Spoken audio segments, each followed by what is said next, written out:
जय श्री कृष्ण मारा वाला विद्यार्थीओ अपने लास्ट लेक्चर में એટલે કે લાસ્ટ વિડિયો માં આપણે સ્વાધ્યાય 1.1 પ્રકરણ 1 વાસ્તવિક સંખ્યાઓનો સ્વાધ્યાય 1.1 ના દાખલા જોયા હતા। હવે આપણે આગળ વધવાનું છે। તેમાં ઘણા બધા વિડિયો આપણે એવા જોયા છે કે જેમાં યુક્લિડની ભાગ વિધિથી બે સંખ્યાઓનો કે ત્રણ સંખ્યાઓનો ગુસા મેળવ્યો। આજે આપણે નવા વિડિયોમાં યુક્લિડની ભાગ વિધિ સિવાય પણ ગુસા મેળવી શકાય છે તે જોવાનું છે।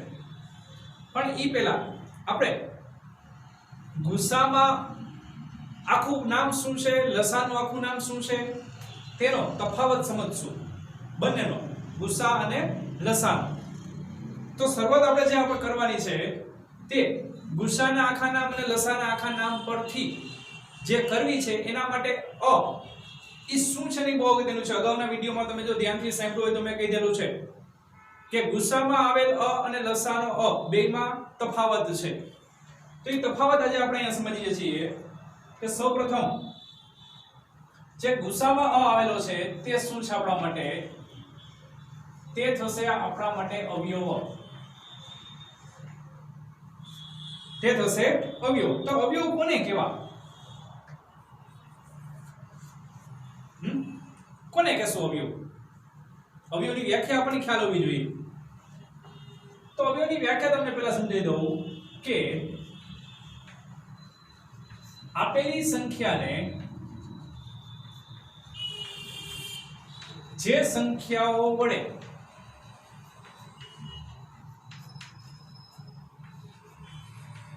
નિશેષ ભાગી શકાય, આપેલી સંખ્યાને જે સંખ્યાઓ વડે નિશેષ ભાગી શકાય તેવી તમામ એટલે કે બધી જ સંખ્યાને, તમામ સંખ્યાને આપેલી સંખ્યાનો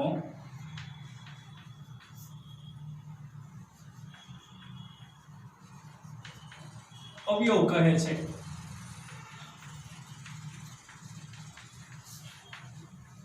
આ અગત્યનું થશે આપણા માટે વ્યાખ્યા। આપેલી સંખ્યાને, કોઈ એક સંખ્યા તમને આપેલી છે, આ સંખ્યાને જે સંખ્યાઓ વડે, સંખ્યાઓ બહુવચન લીધો છે અહીંયા, ખાલી એક ન હોય, ઘણી બધી હોય, એક કરતા વધારે તો હોય જ, કારણ કે પ્રાકૃતિક સંખ્યા એક સિવાયની કોઈ પણ સંખ્યા લેશો, તમે એક સિવાયની કોઈ પણ સંખ્યા લેશો, દરેકને ઓછામાં ઓછા બે અવયવ તો હશે જ, એક ને એક જ અવયવ છે, એ આપણે આગળ જોશું આપણે હમણાં।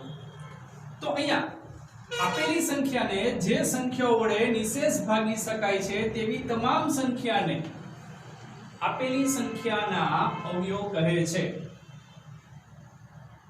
દાખલા તરીકે તમને ઉદાહરણ દ્વારા સમજાવું,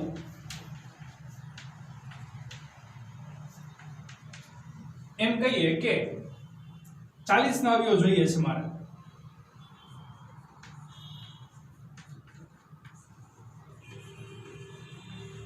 તો 40 ના અવયવ ક્યાં ક્યાં થાય? તો કે આપેલી સંખ્યા કઈ છે આપણા માટે, રાઈટ, 40 છે। આપેલી સંખ્યાને જે સંખ્યા વડે 40 ને જે સંખ્યાઓ વડે નિશેષ ભાગી શકાય તે બધી સંખ્યા એટલે 40 ના અવયવ થાય। જવાબમાં જોઈએ તો 40 નો પ્રથમ અવયવ થશે 1 થાય, ઓકે, પછી તો કે 2, 3 નહીં આવે, પછી આવશે 4, 5, 6 નહીં આવે, 7 નહીં આવે, 8 આવશે, 9, 10 આવશે, 10 ઓકે, હા, પછી 11, 12, 13, 14, 15, 16, 17, 18, 19 નહીં આવે, ડાયરેક્ટ 20 આવશે અને પછી ડાયરેક્ટ થશે 40। તો આ 40 ના અવયવ થયા કે આટલી જ સંખ્યાઓ એવી છે કે જેના વડે કહું છું 40 ને નિશેષ ભાગી શકાય છે। એનો અર્થ કે જ્યારે અવયવ જોતો હોય ત્યારે આપેલી સંખ્યા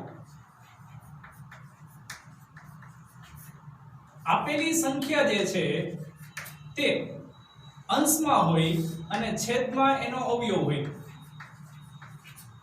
એટલે કે આપેલી સંખ્યા જે છે તે ભાજ્ય તરીકે આવે છે અને જે અવયવ છે તે ભાજક તરીકે આવે છે.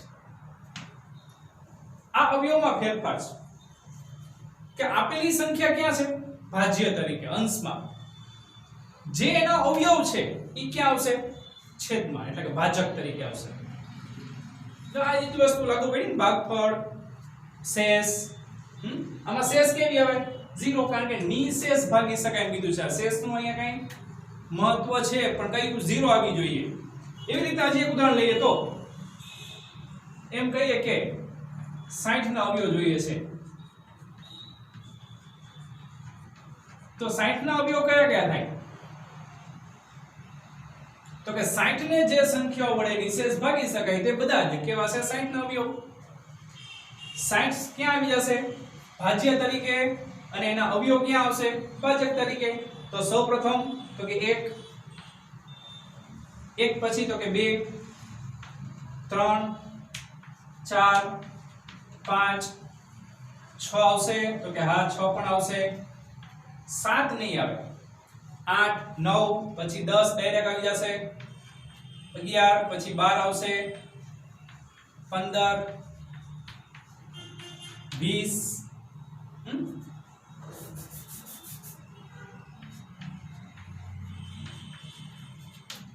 20 પછી આવશે 30 અને 60. પ્રથમ અને છેલ્લે બેનો ગુણાકાર કરશો એટલે 60 થઈ જતો હશે. જો 30 દુ 60, 20 23 60, 15 ચોક 60, 12 50 60, 10 છક 60. તો આ થશે 60 ના અવયવ બધાય. અવયવ તમે ગમે ના લઈ શકો છો. દાખલા તરીકે તમને એમ કીધું 25 ના અવયવ, તો 25 ના અવયવ ક્યાં ક્યાં લખાય? 5 5 ના લખાય. 25 ના અવયવ તરીકે ધારો કે આપણે લેવું છે તો 1 તો આવે, 5 આવે અને 25 આવે. એક ને એક અવયવ રિપીટ ન થાય. 1 5 5 25 એમ ન લખાય. 5 છે એનો અવયવ થઈ ગયો એમ. બીજી નહીં સંખ્યા નો આવે. તો 1 5 અને 25 છે એ શું છે? તો કે 25 ના અવયવ છે.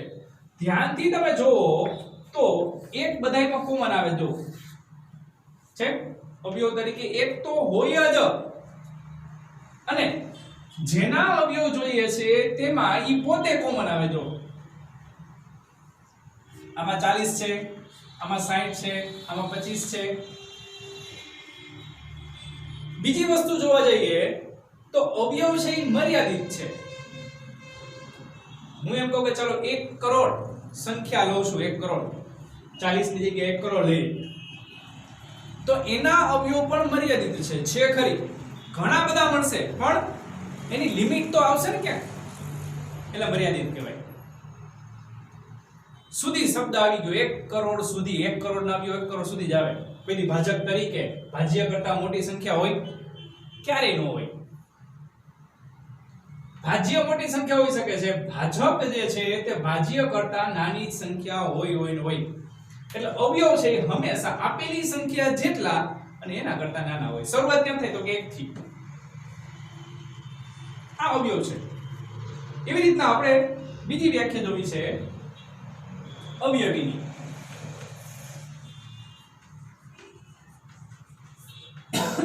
આ અવયવી છે. તો અવયવીની વ્યાખ્યા શું થઈ જવું છે? તો એના માટે લઈએ કે આપેલી સંખ્યા વડે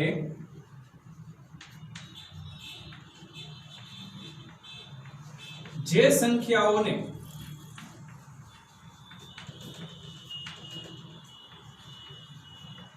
નિશેષ ભાગી શકાય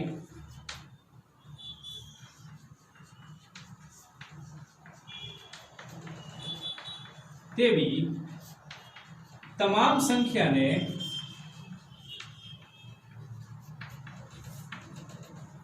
આપેલી સંખ્યાના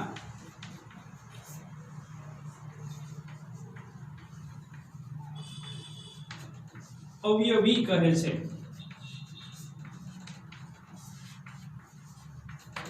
આ વેદન થઈ ગયો આપણા માટે વ્યાખ્યા. અવયવીની વ્યાખ્યા છે આપેલી સંખ્યા વડે જે સંખ્યાઓને નિશેષ ભાગી શકાય છે. તો આમાં શું ફેર છે જોજો ખાસ કે અહીંયા આપેલી સંખ્યા જે છે તે ભાજક તરીકે જશે અને એના અવયવી ભાજ્ય તરીકે આવશે. આ થશે આપણા માટે ભાજ્ય અને આ થશે આપણા માટે ભાજક. આ બેમાં ફેર છે. જો સ્પષ્ટ રીતના તમને તફાવત ખબર પડી જાય શું ફેર છે અહીંયા જોવો તો કે અવયવીમાં જે અવયવી છે એ અંશમાં હોય અને જે સંખ્યાના અવયવી જોઈએ છે એ છેદમાં આવે, ભાજક તરીકે આવે. જ્યારે અવયવ છે એ ક્યાં આવે છે? જે સંખ્યાના અવયવ જોતા હોય તે સંખ્યા અંશમાં આવે અને એના અવયવ ક્યાં આવશે? ભાજક તરીકે આવશે. આ વસ્તુ જો વ્યાખ્યામાં પણ જો આપેલી સંખ્યાને જે સંખ્યા વડે આ ને અને વડે જ ખાલી ફેરફાર કરો ને એટલે વ્યાખ્યાનો વિધેય કીધો. અહીંયા ને હતું, આ ને એની જગ્યાએ શું આવી ગયું? વડે. આ વડે હતું ત્યાં શું આવી ગયું? ને શબ્દ આવી જાય છે. આટલો ફેરફાર છે. આ બે શબ્દોની અદલાબદલી કરવાથી વ્યાખ્યા ફરી ગઈ, અવયવ ને અવયવી થઈ ગઈ. આટલો તફાવત જો તમને યાદ રહી જશે તો કઈ પ્રશ્ન જ નહીં આવે, ક્યાંય પણ પ્રશ્ન નહીં આવે એમ. તો આ વસ્તુ તમારે યાદ રાખવાની છે, ખાલી સમજણ માટે છે. અવયવ શું છે ને અવયવી શું છે. દાખલા તરીકે આપણે લઈએ ઉદાહરણ દ્વારા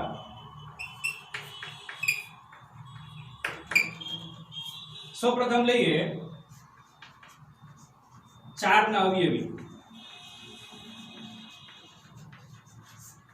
4 ના અવયવી જોઈશ મારે તો 4 ક્યાં આવશે? નીચે. કઈ કઈ સંખ્યાઓને 4 વડે નિશેષ ભાગી શકાય છે? તો અંશની સંખ્યા ફરતી જાય, અલગ અલગ આવતી જાય. છેદ ફિક્સ. છેદ કેટલો? તો કે 4 જ. તો શું આવે સૌપ્રથમ? તો કે 4. 4 ને 4 વડે ભાગી શકાય. પછી આવે 8, પછી આવશે 12, પછી આવશે 16, પછી આવશે 20. આવી સંખ્યાઓ તમે ક્યાં સુધી લખી શકો? તો કે અનંત સુધી લખી શકો છો. અનંત સુધી આવે. 4 ના અવયવી અનંત સુધી છે, એની લિમિટ જ નથી કાંઈ. હા, તમે લિમિટ બાંધી શકો કે 100 સુધીમાં 4 ના અવયવી કેટલા આવે. પ્રથમ 100 4 ના અવયવી કેટલા છે? આ બેમાં ફેર છે. 100 સુધીમાં અને 100 અવયવી જોઈશ 4 ના, એ બેમાં ફેર છે. તો આ થશે આપણા માટે 4 ના અવયવી. એવી રીતના મારે ધારો કે 3 ના અવયવી જોઈએ છે.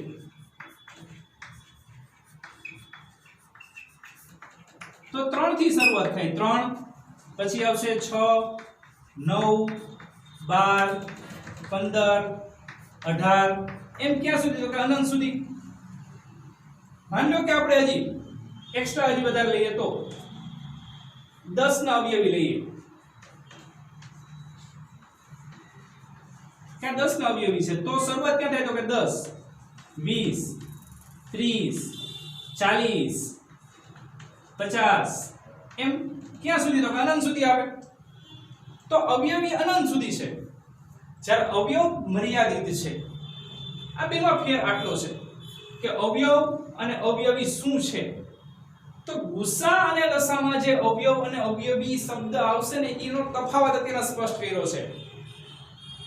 તફાવત સ્પષ્ટ કરેલો છે. અવયવ અને અવયવી શું છે? બે જગ્યાએ એક સરખો અર્થ નથી. આ સમજો ખાસ બરોડા વાળા, ખાસ સમજો આ કે બંને જગ્યાએ એક સરખો અર્થ નથી. આનો ગુસ્સામાં આનો અર્થ અને લસામાં આનો અર્થ અલગ અલગ છે.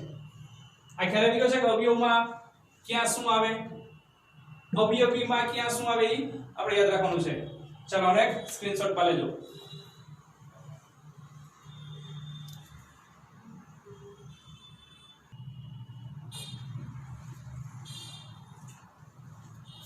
ચલો તો આપણે હવે આગળ વધીએ એમાં. તો હમણાં આપણે વાત કરી તે મુજબ કે આપણે જોઈએ છે હવે આનો અર્થ, જેમાં ગુસા અને લસા શીખવાના છે. તો સૌપ્રથમ લઈએ છીએ અહીંયા આપણે ગુસા.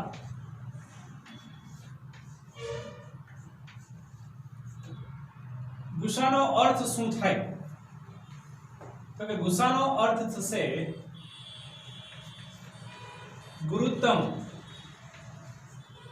સામાન્ય અવયવ.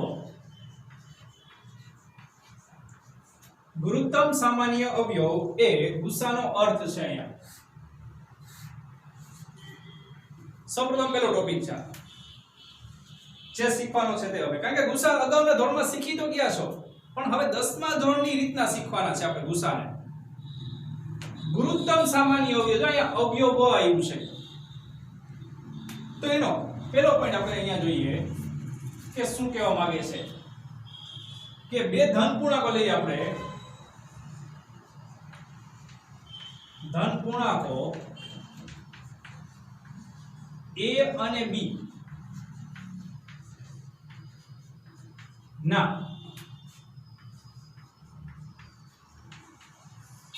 સામાન્ય અવયવો પૈકી મહત્તમ એટલે મોટામાં મોટું, અથવા તો ગુરુત્તમ શબ્દ વાપરી શકો છો, સૌથી મોટું શબ્દ પણ વાપરી શકો છો. મહત્તમ અવયવને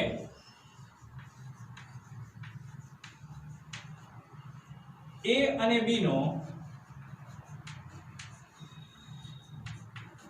ગુસા કહે છે.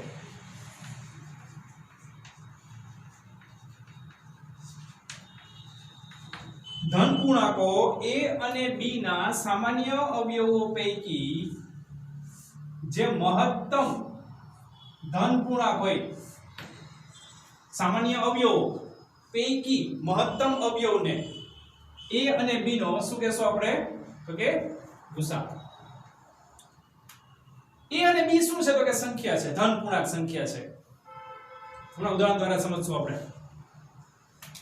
એમાં બીજો પોઈન્ટ જોઈએ તો શું છે? એક બીજો પોઈન્ટ લઈએ કે ધન પૂર્ણાંકો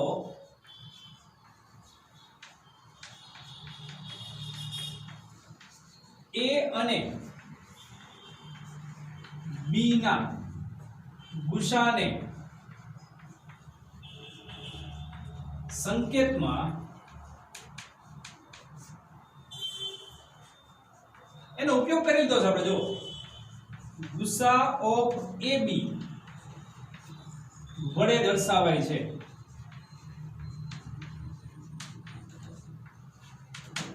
ધન પૂર્ણાંકો a અને b ના ગુસા જે છે એને સંકેતમાં શું દર્શાવાય છે? તો ગુસા ઓફ AB. હમણાં આપણે યુક્લિડની ભાગ પ્રવિધિમાં છેલ્લે લખતા હતા, આમ ગુસાઓ આ સંખ્યા બરાબર આટલા છે, એ સંકેત વડે દર્શાવાય છે. આ થશે આપણા માટે ગુસા. એવી રીતના બીજો પોઈન્ટ લઈએ આપણે. ધારો કે તે છે લસા. તો લસાનો અર્થ શું થાય? આખું નામ શું થશે એનું? તો તે છે આપણા માટે લઘુત્તમ સામાન્ય અવયવી. લઘુત્તમ સામાન્ય અવયવી છે. જો અહીંયા અવયવ આવ્યું, અહીંયા અવયવી આવે છે. આ બેનો ફેર છે આ ખાસ. તો આ થશે લસા. તો લસામાં આપણે પેલો પોઈન્ટ લઈએ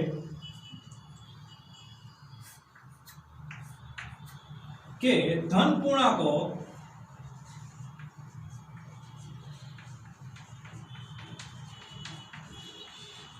a અને b, એમાં પણ ધન પૂર્ણાંક લેવાનું છે. a અને b ના સામાન્ય, અહીંયા અવયવ હતું, અહીંયા થશે અવયવી. સામાન્ય અવયવી પૈકી ન્યૂનતમ, નાનામાં નાના અવયવીને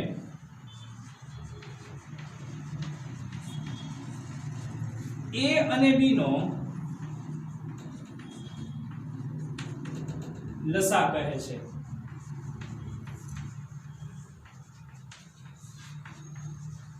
આ લસાની વ્યાખ્યા છે, અથવા તો એને લસા તરીકે આપણે લઈએ છીએ કે લસા શું છે, કેવી રીતના મળે છે. તો અહીંયા સામાન્ય અવયવો લેવાના છે, અહીંયા સામાન્ય અવયવી લેવાના છે. આ બેમાં ફેર આટલો છે. તો તમને કીધું બેમાં અનો અર્થ અલગ છે, બાકી આ બેનો અર્થ તો બધાને આવડે છે. સામાન્ય, સા એટલે સામાન્ય, અહીંયા ગુસામાં ગુ એટલે થશે ગુરુત્તમ, અહીંયા લ થશે લઘુત્તમ. અનો અર્થ બે જગ્યાએ સેમ નથી. એક અવયવ છે, એક અવયવી છે. લસામાં અવયવી આવે. તો આગળ જોઈએ આમાં પોઈન્ટ તરીકે કે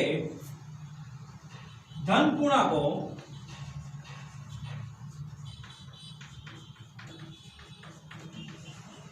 A અને B ના લસાને સંકેતમાં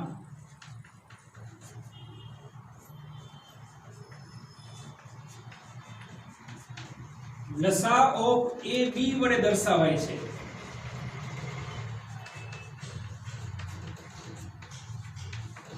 લસા ઓફ AB વડે, અહીંયા ગુસા ઓફ AB છે, અહીંયા લસા ઓફ AB વડે દર્શાવાય છે. આ આટલો તફાવત થશે એમાં ગુસા અને લસા. તો આ એના બે પોઈન્ટ છે, યાદ રાખવાના છે. હવે આપણે ઉદાહરણ દ્વારા સમજીએ. ધારો કે ગુસા શું છે, લસા શું છે. બે સંખ્યાઓનો ગુસા શોધવો છે મારે. આપણે પેલા જૂની, બહુ જૂની પદ્ધતિથી આપણે ગુસા શોધવો છે. ધારો કે આપણે હમણાં 40 ના અવયવ પડ્યા હતા.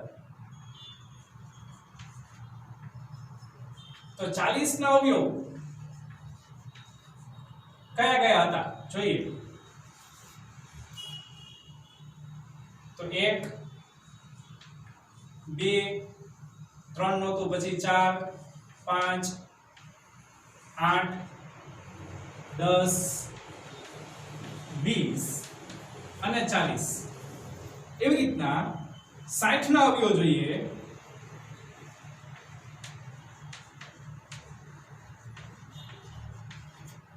તો 60 ના અવયવ કયા કયા લખ્યા આપણે?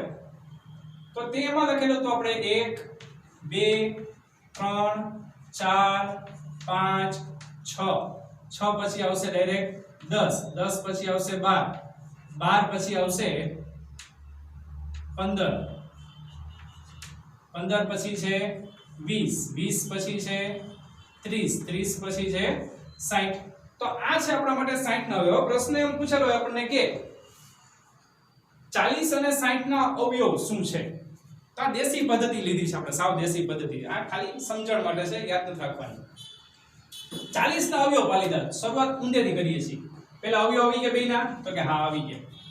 હવે બીજો શબ્દ કયો છે? તો કે સામાન્ય. સામાન્ય અવયવ કયા કયા છે જોજો.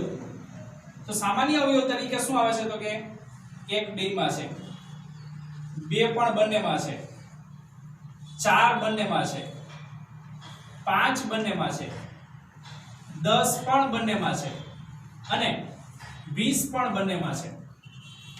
તો આટલા બધા સામાન્ય આવ્યા. આટલા બધા અવયવ સામાન્ય છે. તો બે શબ્દ આવી ગયા, સામાન્ય અને અવયવ. તો હવે એનો ગુસા જોઈએ છે. તો ગુસા માટે પહેલો શબ્દ ગુરુત્તમ. તો સૌથી મોટો શું થશે? તો કે આપણા માટે સૌથી મોટો સામાન્ય અવયવ છે 20. તો 40 અને 60 નો ગુસા કેટલો થાય? તો કે 20 થાય. હવે તમે યુક્લિડની ભાગ પ્રવિધિ જોવો ને તો ઈ જ આવે. યુક્લિડની ભાગ પ્રવિધિથી જોશો તો પણ જવાબ કેટલો આવશે? તો કે 20. આપણી દેશી પદ્ધતિ થઈ. સૌથી પ્રથમ આવું કંઈક શીખી ગયો હોય. હા, હજી એક બીજી પદ્ધતિ છે, એ પછી આગળ જોશું. એ રીતના લસા જોઈએ છે મારે.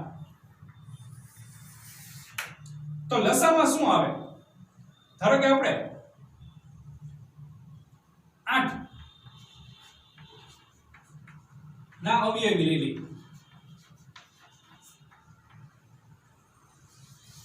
તો કયા કયા આવશે 8 ના અવયવી? તો કે 8 16 24 32 40 એમ આગળ વધતું જાય. અને બીજી સંખ્યા ધારો કે આપણે લઈએ 10 ના અવયવી કઈ?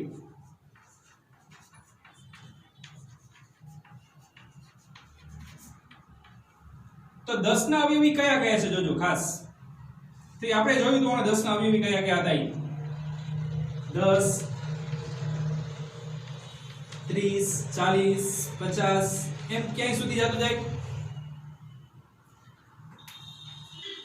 અવયવી થઈ ગયા બેના સામાન્ય કયા છે તો કે સામાન્યમાં સૌથી પહેલા આવે 40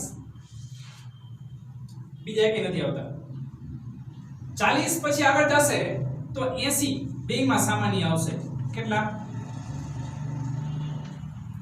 80 પછી આગળ જશો તો 120 સામાન્ય આવશે એટલે એમ આગળ સંખ્યા વધતી જશે આગળ તો ક્યાં સુધી આવશે કારણ કે અનંત સુધી બે એટલા માટે શબ્દ કયો લીધો છે અહીંયા લઘુત્તમ લઘુત્તમ એટલે નાનામાં નાનો તો જો a અને b ના સામાન્ય અવયવી પૈકી ન્યૂનતમ અવયવી ને તો ન્યૂનતમ અવયવી કયો છે આપણા માટે 40 તો 8 અને 10 ના અવયવી શું છે તો કે 40 છે એટલે કે લસા શું છે 40 આ અગાઉ તમે લસા તો શીખી ગયા છો ઊભા છે ને 8 અને 10 તમે ભેગા લખેલા હોય પછી થાંભલા રીતે ગોળતા એના અવિભાજ્ય અવયવ પડતા રાઈટ તો આ પણ એક દેશી પદ્ધતિ છે જે આપણે અગાઉના ધોરણમાં શીખી ગયા હોઈએ ને તે છે બહુ નાના ધોરણમાં એ ફરી પાછી થોડી કાળજી કરી લીધી આપણે કે આ અવયવ છે જો a અને b ના સામાન્ય અવયવ પૈકી તો a અને b એટલે શું છે આપણા માટે 40 અને 60 ના સામાન્ય અવયવ ક્યાં છે તો કે આ બધા રાઉન્ડ કરેલા છે એ બધા સામાન્ય અવયવો છે મહત્તમ અવયવ ને તો મોટામાં મોટો અવયવ કયો છે તો કે 20 તો 20 છે 40 અને 60 નો શું થશે ગુસા એવી રીતે લસા જોઈએ છે તો લસા પણ અહીંયા જો ધન પૂર્ણાંકો a અને b ના સામાન્ય અવયવી પૈકી લઘુત્તમ મેં તમને કીધું અહીંયા કે 40 એક જ નથી પણ 40 80 120 એમ ઘણા બધા જ આવશે પણ એ અનંત સુધી છે અવયવી છે એટલે એમાંનો શબ્દ લીધો છે કે ન્યૂનતમ અવયવી નાનામાં નાનો અવયવી કયો થયો તો કે 40 તો 40 છે 8 અને 10 નો શું થશે લસા થશે આ વસ્તુ છે આપણા માટે બેઝિક વસ્તુ થયા કે ગુસ્સા અને લસાનો અર્થ તફાવત કે તો તફાવત શું છે એ ખબર પડવી જોઈએ ચલો સમજાઈ ગયા છે તો એક સ્ક્રીનશોટ પાડી લો બધા